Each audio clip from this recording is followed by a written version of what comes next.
Hello everyone, स्वागत है आप सभी का द नॉलेज वॉल्ट में, जहां आप सीखते हो कंप्यूटर को और आसान भाषा में।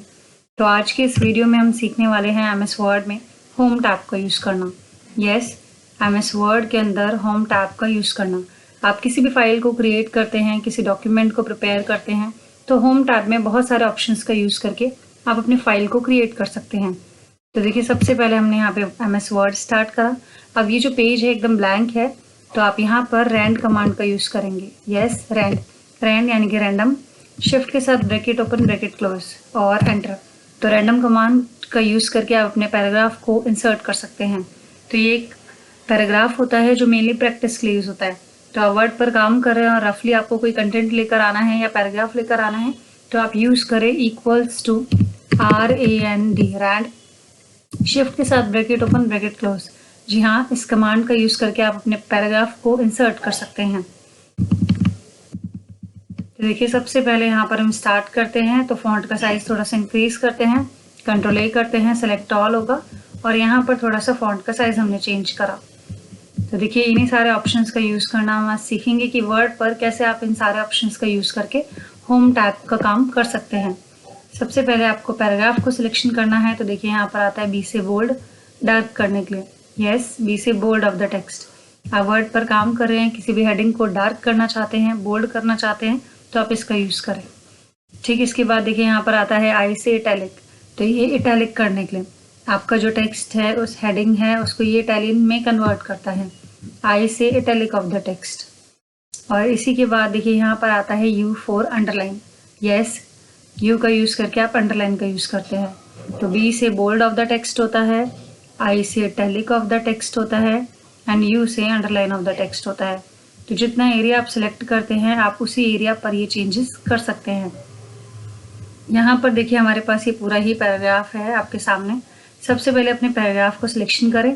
जब आप ट्रिपल क्लिक करते हैं तो पैराग्राफ सिलेक्शन होता है, और अगर आप डबल क्लिक करते हैं तो वर्ड सिलेक्शन होता है। पैराग्राफ सिलेक्शन करने के बाद देखिए यहाँ पर आता है फॉन्ट। Yes, font. तो अगर आप राइटिंग चेंज करना चाहते हैं, स्टाइल चेंज करना चाहते हैं, तो आप फॉन्ट का यूज़ करें। तो अगर आप कर्सिव लिखना चाहें या किसी और फॉर्मेट में पेस्ट करना चाहें, तो आप यूज़ कर सकते हैं। ये फॉन्ट होता है हमारे लिखे गए टेक्स्ट का स्टाइल चेंज करने के लिए। तो यहाँ से आप कोई भी फॉन्ट अप्लाई कर सकते हैं। नेक्स्ट यहाँ पर आता है फॉन्ट साइज़। आप किसी हेडिंग को साइज़ देना चाहते हो, साइज़ इंक्रीज और डिक्रीज करना चाहते हो, तो आप फॉन्ट साइज़ का यूज़ करें। यहाँ से आप टेक्स्ट का साइज़ बड़ा या छोटा कर सकते हैं। तो ध्यान रहे, जितना हम सिलेक्शन करेंगे ये उतने पर ही काम करेगा। अगर हम कुछ भी सिलेक्शन नहीं करते हैं, तो जहाँ पर हमारा कर्सर है ये वहीं पर काम करेगा। तो ये आपका आता है फॉन्ट साइज़ को इंक्रीज और डिक्रीज करने के लिए। देखिए, तो जैसे कि हमारा कर्सर डॉक्यूमेंट पर है, तो डॉक्यूमेंट वर्ड को इसने काफ़ी बड़ा कर दिया है, यहाँ से आप अप्लाई कर सकते हैं। ठीक इसी तरीके से हमने इस पैराग्राफ को वापस सिलेक्शन करा, तो देखिए यहाँ पर आता है increase font size. Yes, increase font size. ये स्टेप बाय स्टेप इंक्रीज करता है लिखे हुए टेक्स्ट को। तो जब भी टेक्स्ट को स्टेप बाय स्टेप बड़ा करना हो तो आप इसका यूज़ करें। यहाँ पर आता है देखिए साथ में डिक्रीज यानी कि घटाने के लिए। तो टेक्स्ट के साइज को जब भी छोटा करना चाहते हैं तो यूज़ करें डिक्रीज फॉन्ट साइज। तो इसका शॉर्टकट भी होता है, आप शॉर्टकट के थ्रू भी यूज़ कर सकते हैं।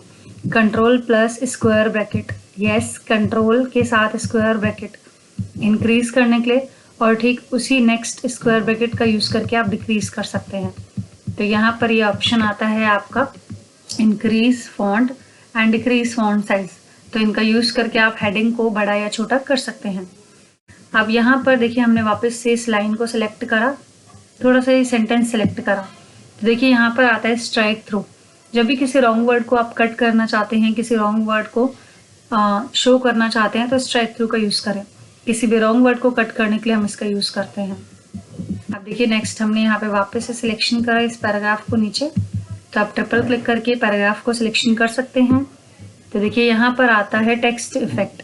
Yes, text effect. तो किसी भी इंपॉर्टेंट पैराग्राफ को अगर आप हाईलाइट करना चाहते हैं, शो करना चाहते हैं, तो आप इसका यूज़ करें। तो ये टेक्स्ट इफेक्ट हमारे द्वारा सिलेक्ट ये टेक्स्ट को, पैराग्राफ को हाईलाइट करता है, जिससे आप उसे और ज़्यादा बोल्ड कर सकते हैं, कलर चेंज करके अप्लाई कर सकते हैं। उसके बाद देखिए यहाँ पर आता है टेक्स्ट हाईलाइट कलर। तो जब भी कोई इंपॉर्टेंट पैराग्राफ हो, सेंटेंस हो, तो आप इसको हाईलाइट कर सकते हैं। तो देखिए, ये हाईलाइटर जो है बैकग्राउंड में कलर लगकर आता है, टेक्स्ट पर कोई इफेक्ट नहीं पड़ रहा क्योंकि ये बिहाइंड में काम करता है। अगर आपको नहीं चाहिए तो आप यूज़ करें नो कलर, ये वापस से रिमूव करेगा। उसके बाद हमने वापस से इस टेक्स्ट को सिलेक्ट करा, पैराग्राफ को सिलेक्शन करा, तो देखिए यहाँ पर आता है font colour. Yes, font colour. तो जब भी आप टेक्स्ट को कलर चेंज देना चाहते हैं या लिखे हुए टेक्स्ट को कलर चेंज करना चाहते हैं तो आप यूज़ करें फॉन्ट कलर का।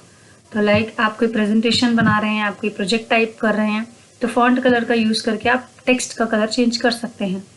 अब देखिए हमारा पूरा ही जो पैराग्राफ है काफ़ी चेंज है, पहले जैसा नहीं है। अगर आप चाहते हैं इसे वापस से नॉर्मल करें तो सबसे पहले कंट्रोल ए करें। कंट्रोल ए सेलेक्ट ऑल होता है। यहाँ पर देखिए ये ऑप्शन आता है clear formatting. Clear all formatting का यूज़ करके आप इसे नॉर्मल करें तो आप देख रहे हैं कि पूरा ही पैराग्राफ बिल्कुल नॉर्मल है, इस पर कोई भी कलर या हाईलाइटर अप्लाई नहीं है। तो यहाँ पर हम यूज़ करते हैं clear formatting. Yes, clear formatting करके आप पूरे ही हाईलाइट को, कलर को, इफेक्ट को रिमूव कर सकते हैं। उसके बाद देखिए यहाँ पर हमने वापस से कर्सर रखा तो देखिए यहाँ पर ऑप्शन आता है सब script and super script. Yes, सब एंड सुपर स्क्रिप्ट। तो जैसे ही आप किसी वैल्यू को लिखते हैं, अगर आपको एज अ पावर उस वैल्यू को ऊपर या नीचे शिफ्ट करना है तो उसके लिए आप यूज़ करें। तो देखिए सुपर स्क्रिप्ट ये ऊपर करता है एज अ पावर और सब यानी कि नीचे। तो सुपर यानी कि ऊपर अप्लाई करने के लिए हम थोड़ा इसका फॉन्ट साइज इंक्रीज करते हैं ताकि आपको अच्छे से शो हो। तो यहाँ पे इंक्रीज का यूज़ करें। तो देखिए जैसे 10th में TH जो है हमने सुपर स्क्रिप्ट करके ऊपर कर दिया है। अगर आप चाहते हैं तो वापस से आप इसको सिलेक्ट करें और यहाँ से इसको नॉर्मल करें। आप शिफ्ट के साथ भी इसको सिलेक्शन कर सकते हैं और यहाँ पे यूज़ करें क्लियर फॉर्मेटिंग। वापस से यहाँ पे कंट्रोल ए कीजिए, कंट्रोल ए सेलेक्ट ऑल कीजिए। देखिए ये आता है बुलेट्स वगैरह अप्लाई करने के लिए। आप कोई भी हेडिंग्स में लिख रहे हैं, पॉइंट टू पॉइंट किसी टॉपिक को एक्सप्लेन कर रहे हैं तो बुलेट्स का यूज़ करने के लिए। ठीक, यहाँ पर आता है नंबरिंग, नंबरिंग अप्लाई करने के लिए। तो जितना भी टेक्स्ट आप सिलेक्शन करेंगे, पैराग्राफ को सिलेक्शन करेंगे, उतने पर काम करेगा। तो देखिए नंबरिंग हमने एक बार ऑन करा और एंटर करा तो वापस से देखिए यहाँ पर शो हो रहा है। वापस से आप नीचे आएंगे तो यहाँ पर ये आपको शो होगा। तो आप जितनी बार चाहे उतनी बार यहाँ पे काम कर सकते हैं। आपको हटाना है तो आप वापस इसे सिलेक्शन करें और यहाँ पर ऑफ करें। यस, तो नंबरिंग अप्लाई करने के लिए और यहाँ पर साथ में बुलेट्स अप्लाई करने के लिए। अब देखिए यहाँ पर ये अलाइनमेंट्स आते हैं। अलाइनमेंट 4 टाइप्स के होते हैं। लेफ्ट करते हैं तो लेफ्ट से इक्वल होता है, राइट करेंगे तो पैराग्राफ राइट में शिफ्ट होता है। तो देखिए सेंटर यानी कि बीच में, और लास्ट आप सभी का यहाँ पर होता है जस्टिफाई। यस, तो अलाइनमेंट जो होते हैं 4 टाइप्स के होते हैं। Ctrl+L लेफ्ट अप्लाई करने के लिए, Ctrl+R राइट में शिफ्ट करने के लिए, Ctrl+E सेंटर में शिफ्ट करने के लिए और Ctrl+J जस्टिफाई। तो ये चारों ही आपके अलाइनमेंट्स होते हैं। आप टेक्स्ट को अलाइन कर सकते हैं। ठीक, उसी के बाद यहाँ पर आता है लाइन एंड पैराग्राफ स्पेसिंग। तो आप 2 लाइन के बीच में स्पेस क्रिएट करना चाहते हैं तो उसके लिए आप किसी भी प्रोजेक्ट पर काम कर रहे हैं या पैराग्राफ को टाइप करते हैं तो ये 2 लाइन्स के बीच में स्पेस को कम या ज़्यादा करने के लिए यूज़ करते हैं। नेक्स्ट यहाँ आता है शेडिंग। किसी भी पैराग्राफ को अगर आपको हाईलाइट करना हो, किसी इंपॉर्टेंट सेंटेंस को शो करना हो तो आप शेडिंग का यूज़ करें। आपको यहाँ पर कर्सर रखना है और देखिए ये ऑप्शन आता है शेडिंग। यस, शेडिंग का यूज़ करके आप हाईलाइट कर सकते हैं। अगर आप बॉर्डर अप्लाई करना चाहते हैं तो आप यहाँ पर आएँ और देखिए यहाँ पर ये ऑप्शंस आते हैं। तो यहाँ से आप बॉर्डर अप्लाई कर सकते हैं। अगर आप ऑल बॉर्डर का यूज़ करते हैं तो बॉर्डर पूरे ही पैराग्राफ पर लग कर आएगा। अब वापस से देखिए यहाँ पर आता है ऑल बॉर्डर। आपको इसे वापस से नॉर्मल करना है। कंट्रोल ए करें, सेलेक्ट ऑल करें और यहाँ पे यूज़ करें क्लियर फॉर्मेटिंग नॉर्मल करने के लिए। आई होप अच्छे से आपको क्लियर हो, समझ आ रहा हो। यहाँ पर देखिए इंडेंट आते हैं। 2 टाइप्स के होते हैं इंडेंट, इंक्रीज इंडेंट और decrease indent. Yes, indent 2 types के होते हैं, इंक्रीज और डिक्रीज। तो ये इंक्रीज करने के लिए होता है और ये डिक्रीज। तो जब भी आप पोएम लिख रहे हैं या पिक्चर एडजस्ट करना चाहते हैं तो उसके लिए। आई होप आप सभी को अच्छे से समझ आया हो। तो बाकी की आगे की रिलेटेड और भी इन्फॉर्मेशन पाने के लिए आप इसी तरीके से हमारे चैनल द नॉलेज वर्ल्ड को लाइक करें, सब्सक्राइब करें और बेल आइकन प्रेस करें। Thank you for watching.